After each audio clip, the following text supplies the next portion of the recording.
Hello, everybody. Welcome to our first Jabanoolie voice actors interview. My name is Woo! Fanny Clarity, the executive producer, writer, and director behind Jabanoolie Official. Today we have three talented VAs. Yeah, let's get it going. Three talented VAs, and my boyfriend Jack, who's gonna be helping to manage uh, the interview Brag. session. So if everybody could go around just saying what their names are, their pronouns, and a fun fact about you.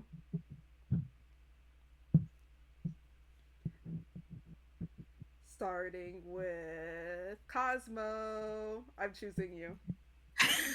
Ha! It let me right on the spot. Oh man, I low-key hate you for that. Oh man, but hello, hello everyone. My name is Cosmo Galaxy. Y'all can just call me Cosmo. It's fine. And um, my pronouns are she/her, and I frequently get misconstrued that my pronouns aren't what they are. For Yeah, I real, like wrote. it's a big problem. Yeah, and what's a fun fact about you? Um,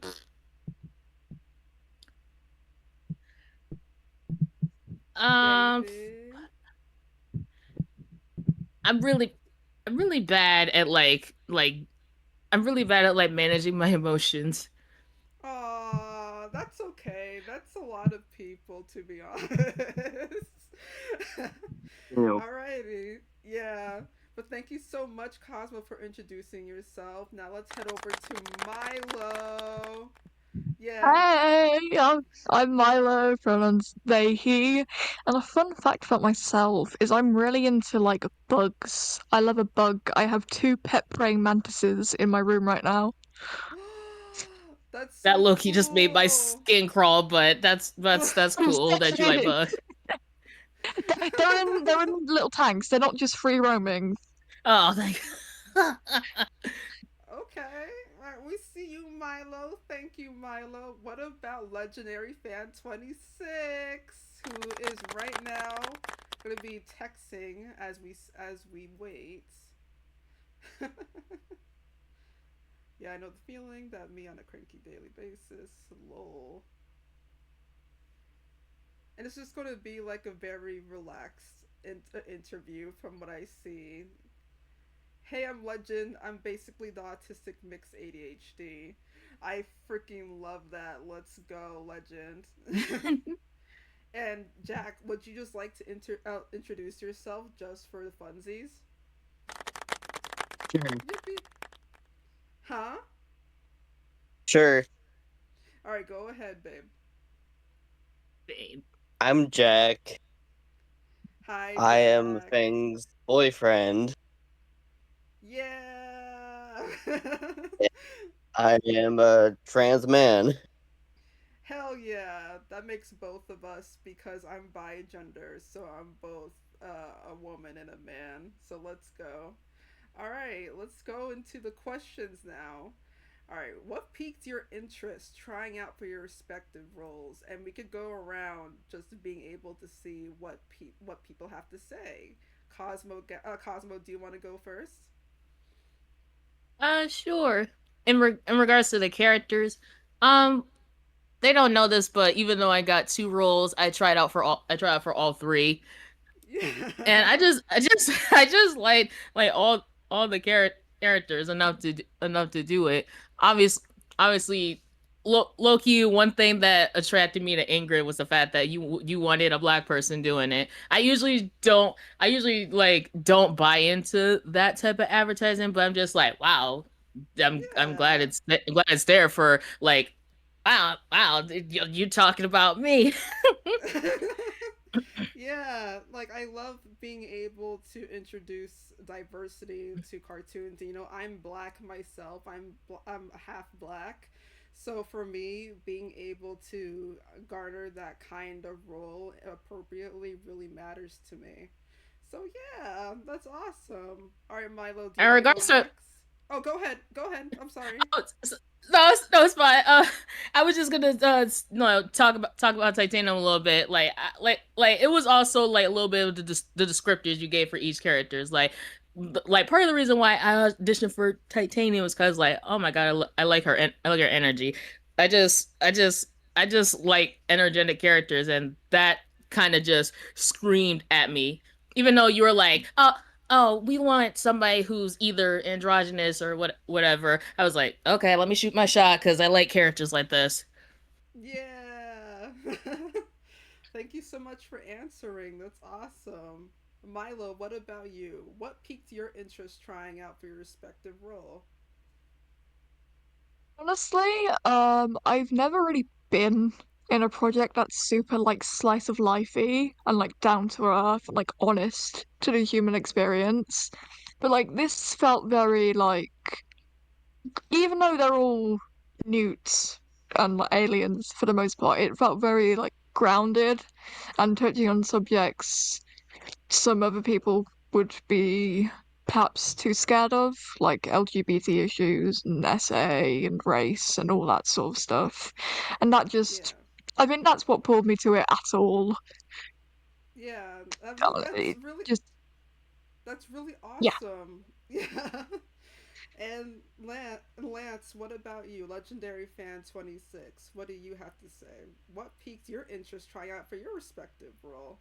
And so Lance didn't well, I don't want to spoil it too much, but Lance didn't go into casting call club. I came out to him asking, but we'll allow him to explain that a bit more.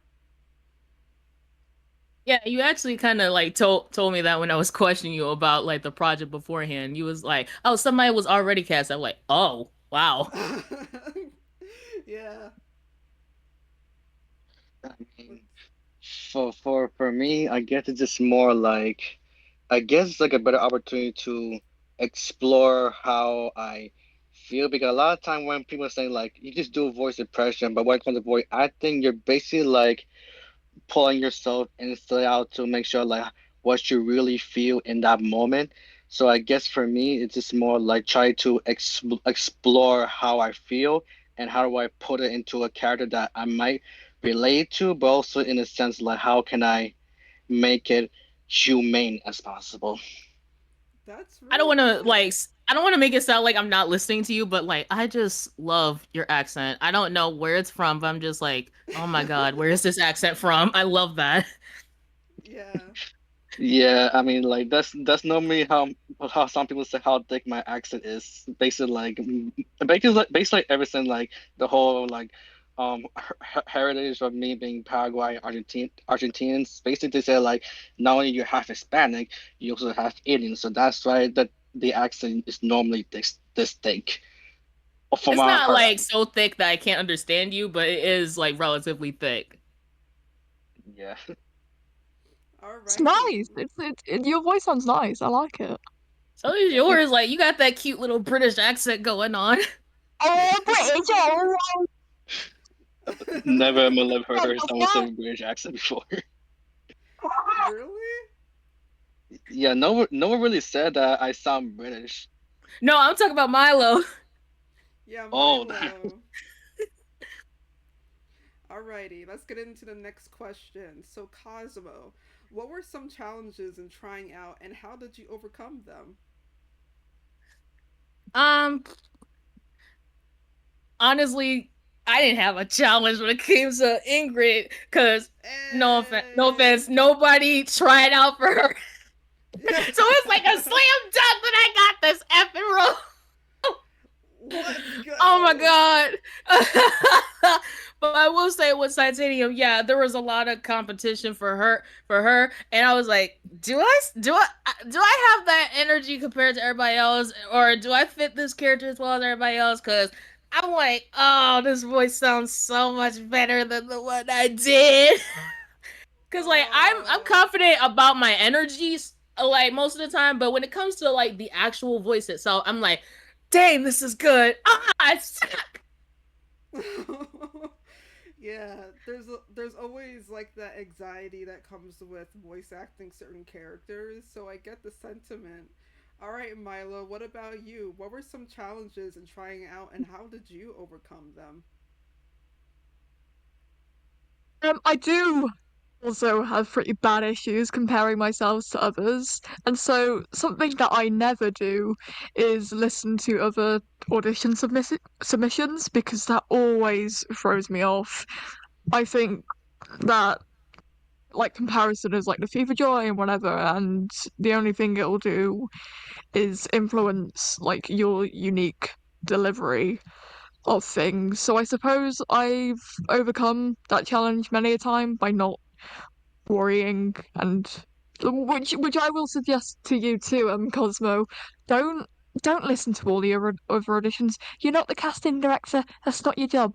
I know, um, but like I mainly just do it so I can hear like the lines because I remember I auditioned for one casting and I heard some people say a certain line. Everybody literally said it wrong. There was like really one or two people who said it right, and like everybody, including me, said it wrong. I'm like, oh my god, Oh. how did we all say this wrong? Yeah, I relate to that. I know I'm the host, but I specifically voice acted for a littlest pet shop voice acting gig, and Jack knows about this. But it's very easy to compare whenever you're dealing with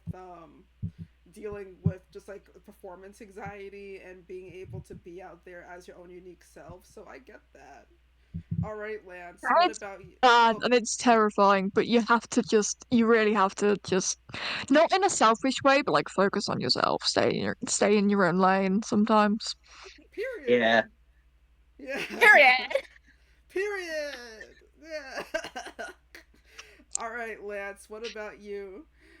What were some challenges in trying out, and how did you overcome them?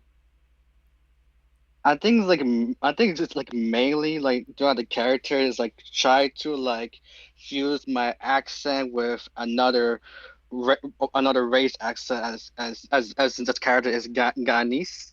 So basically like I had to find out how do I mix my accent fuse with the other person accent in terms of like how do I say it in an accent way that makes you feel like not stronger to where like my voice kind of crack a bit, but also in the sense like how do I make it like flow in a sense, let's just say like for Ghanese or Jata D to that is like that's physical panic, and then for the other one it's like Latin low, so like really feeling right in your own skin, basically one of those moments try to find that fusion flow. Because since fusion the accent is not always easy, since like I said, my accent voice is so thick, so I try to find a way to make it like flow in a sense. So I guess like more sense trying to like do like a voice hum, try to find the range. So I try to figure out how to make sure to make it balance in a sense. Well, you did a very good job doing it because I remember coming out to you and I was like, "Yo, I want this character to be like a raging Guyanese like fashionista." And the fact that you're able to perform that so well was just so phenomenal, and we thank you for that, Lance. Like, it's just so lit. Yeah, like I heard your actual thing and I was like, "Oh my god, this thing is adorable." And especially how you Yeah. say certain lines, it's just like when you hit that nah, I was like, "Oh my god," I was cracking up because that is so freaking funny. I love how you said that line. Yeah, it's especially the one that I keep saying many times, like how people say that word, especially the one with Ice Cube with Ninja Turtle being like, nah fam, nah, you would have got me to go like that? Nah. Stuff like that. Nah, fam. Yeah, and for Milo listening, it not fam is very much like New Yorker type stuff. Yeah. No, All no, no. right. I mean, that's more so I don't all completely around live under a American rock. stuff, but okay. Oh, What did booger. Milo? What do you say? I don't live completely under a rock. I know what you're saying. Oh, okay. I'm sorry. Okie dokie. Alrighty. Now let's get into the third question. What's your best experience voice acting or doing any kind of performance art? Cosmo, going to you. Um, I might need a little bit more of elaboration on the question. Okay, so like apart from like Jabanoolie or your other project that you're on right now, Demonic, or what are some roles that you have played before that you just really love or that you just really enjoy doing in the moment? Oh man, I like yeah, like in that project you said before, or if you've seen that interview, which is fine if you haven't. I like doing like villain characters. I'm just like I love those like super unhinged villains that you'll see in like anime or other anime projects. I'm just like, oh my god, I love those villains. I got casted in one where I am a villain, and I just love those super strong type of villains who like they're just so powerful. They literally bring down the hammer any opportunity they get.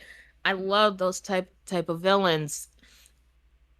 And I also Awesome. like super energetic characters, which is like I said, why I auditioned for Titanium in the first place. So any type of character where I'm like I can like go out with the energy, be loud and expressive, like that's just like that's my jam. I love that for you. Milo, what about you? I had a really good experience when working on the Oak Bridge audio drama by 97 to Now Productions. I don't do directed stuff too much. A lot of like in general, a lot of voice acting is they just give you the script, you do it on your own, see what happens. That's a lot of especially indie projects. So when time zones and blah blah blah, logistics. But that was really lovely because the director was oh my god, his name escapes me now, but he was so good and so lovely, and we wrapped up all my lines in about just under 2 hours, and that was. I just really enjoyed that experience. I was allowed to use my natural accent, which was quite nice because sometimes I do struggle with like American and such, especially for like prolonged recording periods. So that was lovely of them. Oh Yeah, wow. no, that was just an awesome project to work on. Oh, and this could you say it again and type it out into the chat so that our audience is able to know what the audio drama was? Yeah. I will just. Yeah. Awesome. Oak Bridge by 97 Toneout Productions. Thank you so much, Milo. And yeah, I'm glad you opened up about that because when you're able to just kind of let your guard down when you're performing, it always makes it a lot more authentic. All right, Lance. Mm. What about you? Or like if I ever work on a project. Yeah. Actually, this is my first one. Oh my god. Wow. I All mean, you could talk about right. your experience here, how it's been so far. Yeah. Oh, um, and so far during my experience, like I did not even expect to get like a message or call. So like I need you to voice this character, and like so like, do you want me to voice a character like authentically? Like I've never been offered to voice on a project before, especially on a plot. So this is like very new to me, that to help me explore like what does it mean to actually voice a character in your very first project or plot. So this whole new experience is kind of new to me. So I'm still trying to explore the process. Yay! I love that for you, Lance, and I'm really honored to be able to host your first ever opportunity. That's awesome. Alrighty. All right, and we're going to be going into the last question because the fourth one kind of already was answered by everybody. It's kind of the same exact thing. What kinds of characters hype you up the most? Something you draw inspiration from. But we could go into the last one. If you could give any piece of voice acting advice, what would it be? And Cosmo, going to you. Um, I would say mainly just shoot your shot, cause like you never know what could happen. Like especially like if you just like you're like super not confident, and but you're like, try anyways. Yeah, like you never know. The director might hit you back like, hey, I want you to like either like voice this character, or I'll send you some more lines. Can you send them back, and I'll see like how you do then. And we'll see, you know, like you never know what'll happen if you just like shoot your shot for like roles you're not confident in. Yeah, that's such awesome advice. Thank you. All right, Milo, what about you? If you could give any piece of voice acting advice, what would it be? Would be don't be a dick, but still Don't stand be up a Yeah. for yourself. dick. But like you still have to stand up for yourself, I think, because if you've been in the acting industry, you've probably heard, "Oh, don't be an asshole, be nice to people. The word goes a long way." Blah blah blah. But I think a lot of people turn into cowards sometimes, and there is definitely still a space for people to be outspoken where you can speak your feelings and speak up about any injustices that you see in voice acting. Like, personally, I've experienced a lot of ableism in the acting industry, and while, don't be a dick is really good advice, and you shouldn't. You should be polite as possible. Um, high tides raise all ships. If you're speaking up for vulnerable people and helping them, get further and get better and fight against injustices, it'll probably repay back to you as well. Yeah, that's actually really, really good advice. Thank you for sharing that because I I personally haven't been in voice acting for too long, but I did go to arts high school, where a lot of that was a huge issue. Being able to stand up when you're facing injustice when acting, what roles you are able to get. Just like being able to hold people accountable was always a huge thing.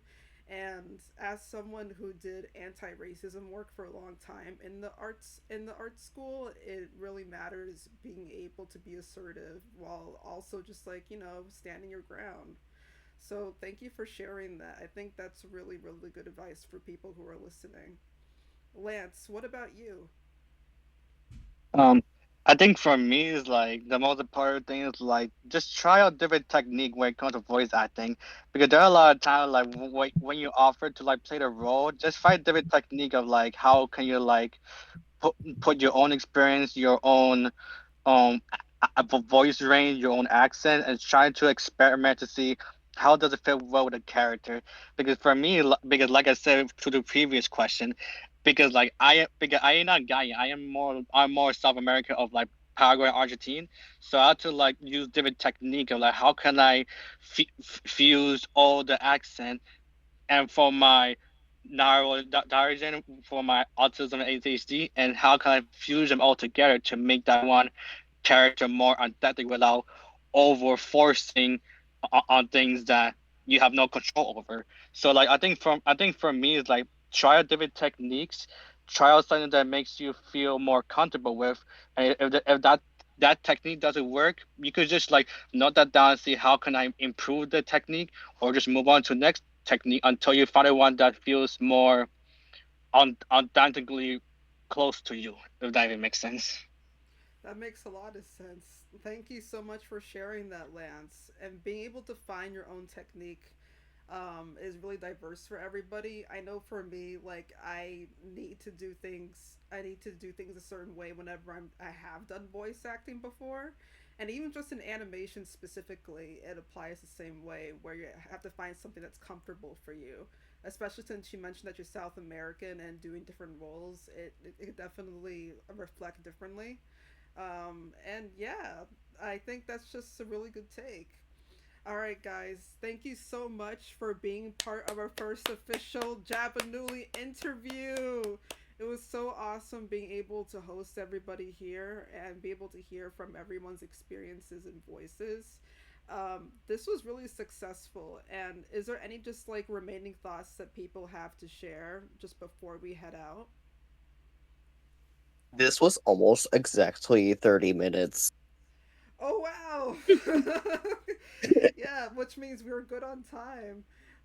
Cosmo, do you have anything that you want to share? Um, I do want to ask you a question. Like, what was the whole inspiration for this? Like in terms of like what made you want to do something like this in the first place? For Jabanoolie? Yes. Oh, that's a really good question. So I'm really big on feminist politics and LGBTQIA plus issues, and I really wanted to make a cartoon that reflected different nuanced scenarios that a lot of women and queers go through specifically. So Jabanoolie started off as a sci-fi dystopian concept back in 2015, and it still is a sci-fi, but basically evolved to be a lot more like just like erotic and just like punctual and being able to be something that's a lot more politically like grounded while also being a lot more cozy. And that's where and just like inspiration from my own personal experiences doing anti-racism work, just being a woman of color, being a queer of color, being a man of color, and just being like disabled too, really draws inspiration into Jabanoolie. So Jabanoolie is just supposed to be like a kind of like a very grounded narrative on just like identity and exploring it in a way that's relevant towards women and queers. But Yeah, yeah. yeah, I like that because I did like when I first like saw like the promo art and like the character art. I was like, this I don't know why, but I'm getting like certain vibes. It's like a graffiti, like based on the logo. I'm like graffiti, but everything about the concept is like this is reminding me a little bit of BoJack Horseman, but with lizards. Yeah. Basically. Yeah. But yeah, is there any other thoughts that people have that they want to share? Just like anything, just like may have swept underneath the radar. Going once, going twice. Okay. Well, that's about it. Thank you, everybody, for coming here. This is going to be uploaded onto YouTube and Instagram, and I'm going to make sure that I'm crediting everybody. And yeah, just thank you all for coming. It was so awesome being able to talk with everybody.